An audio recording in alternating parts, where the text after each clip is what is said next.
기후 재난을 넘어선 경제 재난이 올 수도 있다. 어머 진짜? 기후 위기는 결국은 돈입니다. 지구를 변화시키는 것은 우리의 지갑에 있다. 저는 에코 이코노미스트, 그러니까 환경과 경제를 함께 고민하는 경제학자입니다. 그런데 기후 위기는 결국은 돈입니다. 이 돈과 뗄래야 뗄 수가 없다는 것이죠. 한 가지 질문을 좀 던져보겠습니다. 네. 여러 단어들이 있죠. 기후와 상관없는 단어 찾기. 치매는 왜 들어갔을까요? 치매? 기후랑. 집값이도 별로 상관이 없을 것 같기도 하고. 수능. 수능은 한파 아닌가요? 수능날은 제일 춥죠.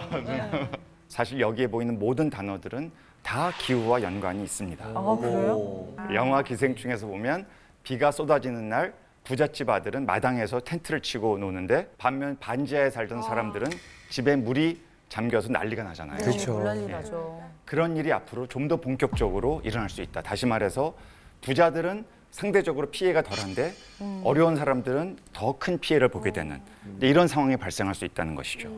지금 해외에서는 기후변화로 인해서 해수면이 상승을 하면 바닷가 주거지의 이제 침수 위험이 높아지게 되니까 그럼 어떻게 되겠어요? 그 사람들이 이사하는 거기에 그렇죠. 거기에 잘 사는 사람들은 원래 해안가에 대저택들이 네. 많지 그렇지, 않습니까? 그렇지. 말리고. 이분들이 산으로 옮겨가면서 원래 살던 소위 달동네에 살던 분들은 다른 데로 쫓겨나고 거기에 이제 거주하게 되는 이런 일들이 발생할 수 있다는 것인데요. 실제로 그런 일이 이미 미국과 유럽에서는 벌어지고 있다고 합니다. 사실 우리나라에도 이 연구자들이 기후변화 취약성 연구란 걸 해요. 지역적으로 어느 지역이 앞으로 기후변화가 심해져서 해수면이 상승하게 되면 이 지역은 아무 준비를 하고 있지 않으면 침수가 발생할 수도 있다. 뭐 대충 짐작하실 거예요. 그쵸. 우리나라가 삼면이 바다니까. 네. 경제적 여유가 있다면 높은 지대로 가고 싶은 생각을 당연히 하겠죠. 근데 그렇게 되면 말씀하신 대로 집값이 오를 수도 있고 거기에 살던 분들은 오히려 그 혜택을. 높은 임대료와 집값을 감당할 수 없으니까 나가. 밀려나가게 되고 결국은 기후변화가 자연만의 문제가 아니고 먼 얘기 아니고 우리 생활에 당장에 관련된 문제다. 이게 이제 아주 중요한 포인트라고 할 수가 있습니다. 또 하나는 폭염과 수능인데 이건 이제 네. 제가 경제학자이기 때문에 상당히 관심이 있는 주제인데 어떤 연구를 했냐면 미국의 고등학생 1,000만 명을 대상으로 이 학생들의 성적과 기후와의 관계를 연구를 한 거예요. 두 개의 상관성이 있는가. 있어요? 예, 그런데 이 결과가 어떻게 나왔냐면 섭씨 32도를 기준으로 기온이 1도 올라가면 성적이 2% 떨어진다. 아, 진짜요?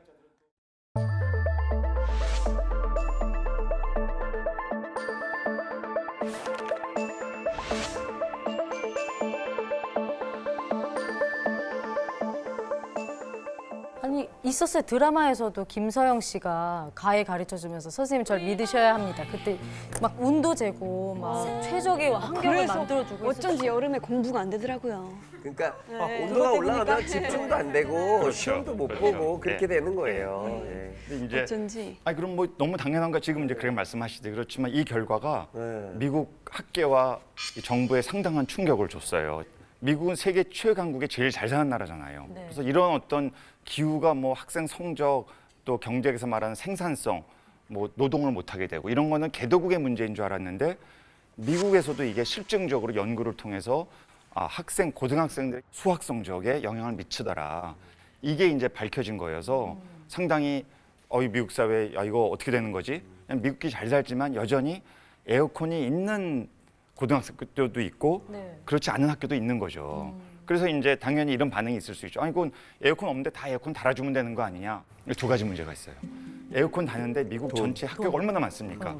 역시 돈이 필요해. 네. 그렇죠. 이게 뭐 미국 사회가 다 잘 사는 주가 아니기 때문에.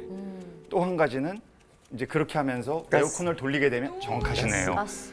결국은 석탄 화력 발전소에서 나온 전기로 에어컨을 돌려야 되니까 순환이죠. 결국 그래서 또 탄소가 발생해서 아까 네. 조천호 박사님 말씀하신 대로 다시 기후변화가 악화되는 이 악순환이 반복된다는 것이죠.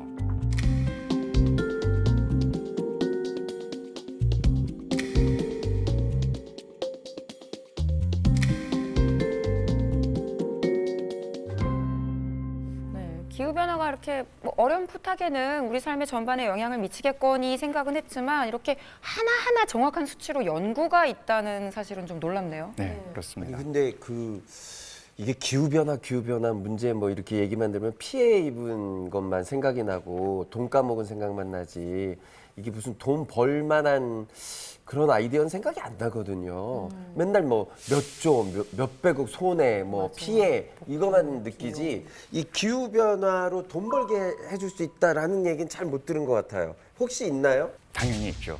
그 기후변화를 조금이라도 완화시키고 줄이기 위해서 이산화탄소를 줄이려는 노력을 하는 과정에서 생겨나는 부가가치, 일자리, 직업, 산업 이런 것들 많이 이제 있을 수가 있는 것이죠. 누가 가장 먼저 여기에 발빠르게 움직이겠습니까? 바로 투자자와 주식 시장입니다. 주식. 어떤 기업에 돈을 투자하는지 이분들은 꼭 환경에 관심이 없을 수도 있어요. 그쵸. 기업에는 관심이 없을 수도 네. 있는데 돈을 벌고 싶은 거야. 네. 근데 예를 들어 정부에서 규제를 강하게 하고 또 소비자들도 나는 환경적으로 문제 일으키는 기업에서 나오는 물건은 사기 싫어. 뭐 이런 식의 생각들을 갖게 된다면 기업들의 주가는 거기에 따라 출렁이게 되는 거죠. 전 세계적으로도 이런 일들이 나타나고 있어요. 주식시장에서. 대표적인 것이 바로 최근에 엄청난 상승을 보인 주식이 있습니다. 전기차? 역시 빠르시네요. 예, 자동차 관련인데요. 유아인 시장. 미국의 티사. 네. 티사. 티사. 예. 이 티사의 10년 전 주식 가격이 17달러였습니다. 그때 샀어야 되는데. 그렇죠. 아, 진짜 다 사라 그랬는데. 어머. 사라고 했는데 안 사셨어요? 게을러서요. 예. 그로부터 지금 약 50배에서 60배가 올랐습니다. 계산 빨리 해보세요. 부동산이 아니라. 예, 이렇게 주식이 급등한 데에는 뭐 여러 가지 이유가 이제 있지만 따져보자면 이 파리 기후 협약이 굉장히 중요한 역할을 했다. 그 대표적인 것이 앞으로 10년, 20년 뒤에는 화석연료 차량 없애겠다. 뭐 이런 거죠. 유럽이 이런 움직임이 굉장히 빠릅니다. 그래서 휘발유차, 경유차 이거 다 없애기 퇴출하겠다. 사실 독일은 경유차의 천국이었거든요. 그렇죠. 일차 예, 국민 그럼요. 차, 뭐 벤츠. BMW, 벤츠 그런데 엄청나게 빠른 속도로 이게 우리의 산업이었지만 이제 바꾸겠다. 이제 이렇게 얘기를 하다 보니 해당 기업들은 어떻겠어요? 야 이거 우리 지금까지 장사하고 잘 팔고 부자 됐는데 크게 당황을 하게 된 거죠. 야 이거 말이 되냐? 이거 너무 무리한 정책 아니냐? 이제 이렇게 결국 말하면서 공격한 것이 전기차가 비싸지 않습니까? 아직은 비싸거든요, 전기차가. 비싸요. 이건 부자들의 사치품이고 서민들에게는 적용될 수 없는 거다. 아직은 먼 미래다. 특히 어려운 사람들이 전기차를 살 수 없으니 이러한 법 집행은 좀 뒤로 미뤄라. 이런 식의 주장을 카메이커들이 한 거죠. 네. 그때 T사가 발빠르게 또 나섭니다. 기존의 고급 전기차에서 35,000달러짜리 한 그러면 4천만 원 정도 되거든요. 아주 싼 건 아니지만 그래도 기존의 전기차보다는 굉장히 싼 거죠. C 제품을 딱 내놓게 된 거예요. 그래서 전기차가 비싸다는 인식을 불식시키면서 기후변화에 대응하는 전기차의 대중화 난리 났겠다. 이거를 이제 하니까 시장에서 엄청난 반응이 있고 그 나라들도 이런 회사들이 있네. 더 적극적으로 이런 정책을 펴야 되겠다. 그러면서 왜 전기차에는 보조금 주지 않습니까? 그러니까. 예, 더 앞서 나가는 정책을 이제 펴게 되는 것이죠. 결국 이런 것들의 교훈은 딱 한 가지예요. 이런 변화된 기후 변화로 가는 인류의 큰 과제에 빨리 대응하지 않는 기업은 도태될 수밖에 없다. 이런 큰 교훈을 우리가 얻을 수 있는 겁니다. 근데 그 뭐 T사 주식이 10년 전에 샀더라면 뭐 좋았겠지만 다들 궁금해하실 것 같아요. T사는 일단 오를 대로 올라서 부담스러울 것 같고 이제 지금 좀 슬슬 우리가 관심 깊게 봐야 될 종목이 혹시 어떤 게 있는지. 역시나. 죄송한데 종목? 주식으로 또 한 번 망가지고 싶어요. 전 주식 안 하는데 네. 여기서 그냥 몇몇은 혹시. 궁금할 것 같아서. 오늘 제가 말씀드리면서 한 가지 드릴 수 있는 건 기업들 중에 환경 보고서 또 환경 지속 가능 보고서 네. 뭐 이런 보고서들을 편찬하는 기업들이 있어요. 이거는 네. 의무는 아니에요. 규제는 아닙니다. 근데 스스로 우리는 이런 노력을 하고 있다. 에너지를 적게 쓰고 있다. 이산화탄소 적게 배출하고 있다. 계속 노력하고 있다. 이런 식의 얘기를 이제 보고서에 쭉 쓰는 거죠. 우리 이 보고서 그냥 나오는 게 아니고 아무도 검증 안 하면 거짓말도 뭐 과장해서 할 수 있잖아요. 그러니까 또 검증 제3기관의 검증을 받아요. 정말 그렇게 했는지. 그래서 이런 보고서를 선제적으로 내는 기업들, 세계적인 기업들이 이런 거 다 내거든요. 국내 기업들도 내고 있습니다. 이런 기업들을 잘 찾아서 좀 살펴보시면 가능성이 있다. 그래서 이런 걸 요새 이 주식 시장에서 전문 용어로 ESG 평가, ESG 투자라고 합니다. 그래서 ESG는 뭐냐면 E는 environment, 환경, S는 social, 사회, G는 governance. 그러니까 기업을 볼 때 당장에 돈을 얼마큼 많이 버냐, 수익성이 있냐, 시장성 이것도 중요하지만 소위 말하는 비재무적인 지금 말씀드린 대로 환경, 사회, 거버넌스 이런 쪽에 노력을 하는 기업이냐 아니냐 그 중에 하나가 이런 보고서를 환경 보고서를 열심히 내고 있냐 그러니까 중요한 하나의 잣대가 될 수 있는 거죠. 그러니까 제 질문이 10년 뒤에 이 말씀을 듣고 주식 했다가 10년 뒤에 저한테 고마워할 수도 있는 질문이었다라는 말씀을 드리고 싶습니다. 답변자에게 고마워야지 질문자에게 고마워하나요? 죄송합니다. 그런데 이제 솔직히 말씀드리자면 저는 뭐 주식을 아직 잘 몰라서 모르죠. 그런데 제 나이 또래는 또 이제 일자리 걱정이 가장 크거든요. 중요한 질문이세요. 네. 왜냐하면 지금 이 코로나19로 인해서 없어진 일자리도 있지 않습니까? 근데 그것보다 이제 더 무서운 게 그리고 더 장기적인 게 바로 기후변화다. 좀 더 구체적으로 한번 말씀을 이제 드려보겠습니다. 건축 분야를 한번 생각을 해볼까요? 뉴욕 시장이 2050년까지 뉴욕시에서의 빌딩에 배출하는 온실 기체를 80%까지 줄이겠다.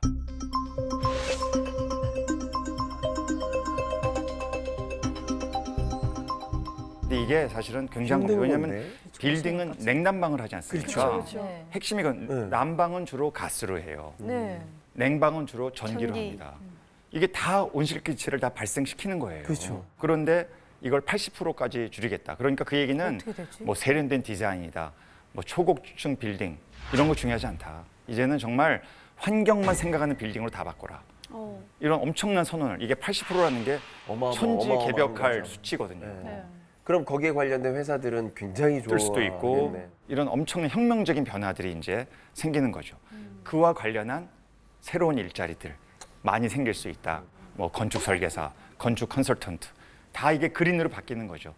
실제로 스페인, 독일, 덴마크 이제 이런 영국 등지에서는 재생에너지, 태양광, 풍력 이런 이제 온실 기체를 줄일 수 있는 이런 에너지 대안 쪽으로 수십만 개 일자리가 생기고 있고 전 세계적으로는 2018년도 기준으로 1,100만 개의 재생에너지 분야의 일자리가 생기고 있고 엄청나게 빠른 속도로 증가하고 있어요. 1,100만 개? 전 세계 자동차 산업의 일자리가 5천만 개인가를 생각하면 재생에너지 일자리가 이렇게 지금 커지고 있는 거죠. 저 아까 그 초등학생 초등 지금 밤치 눈빛이 요구는 예. 일자리는 따놨네요. 네, 지금 초롱초롱해졌네요. 재생에너지가 당신의 미래입니다. 선견지명이 있어요.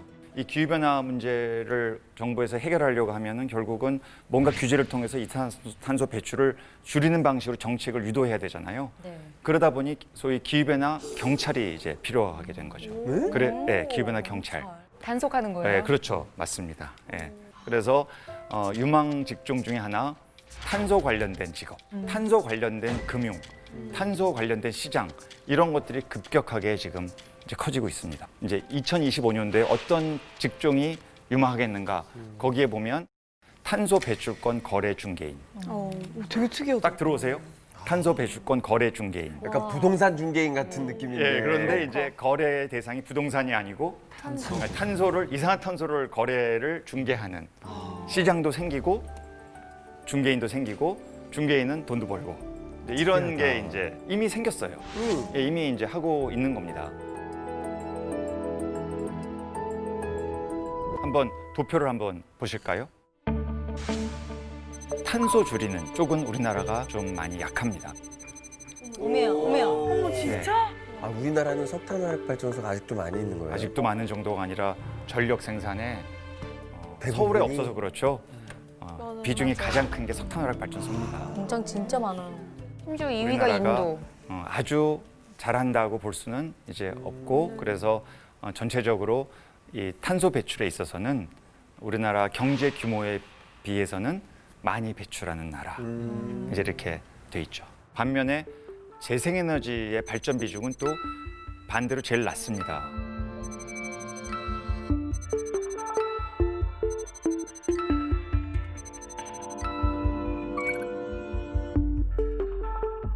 멋지네. 예, 이게 좀 사실은 OECD 국가 중에서 우리나라가 2019년 기준으로 전체 발전량의 4.5% 수준이에요. 와, 갈 길이 멀다.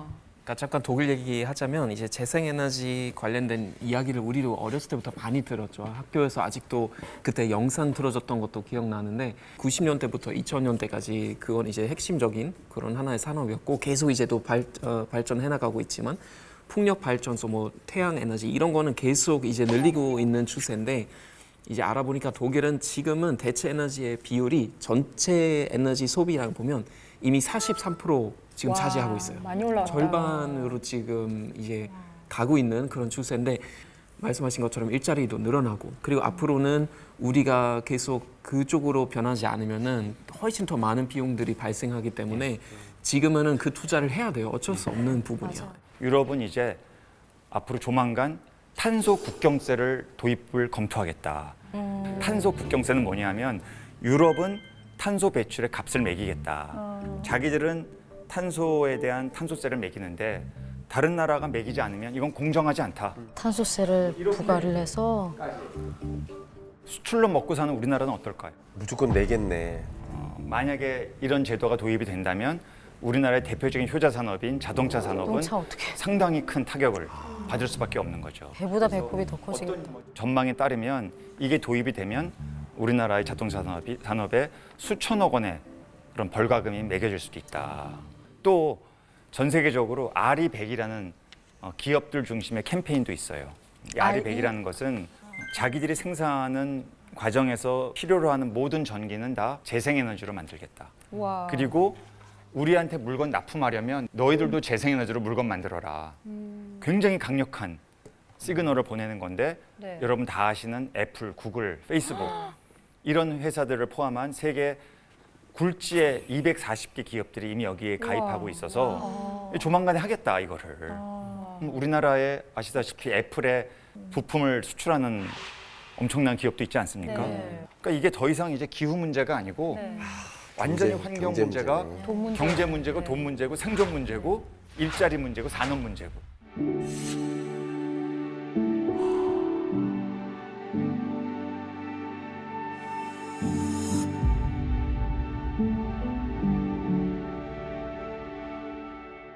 이러한 거대한 대전환이 필요한 시점에서 정부의 변화, 또 기업의 변화 이런 걸 좀 촉발하기 위해서 우리가 뭘 할 수 있겠습니까?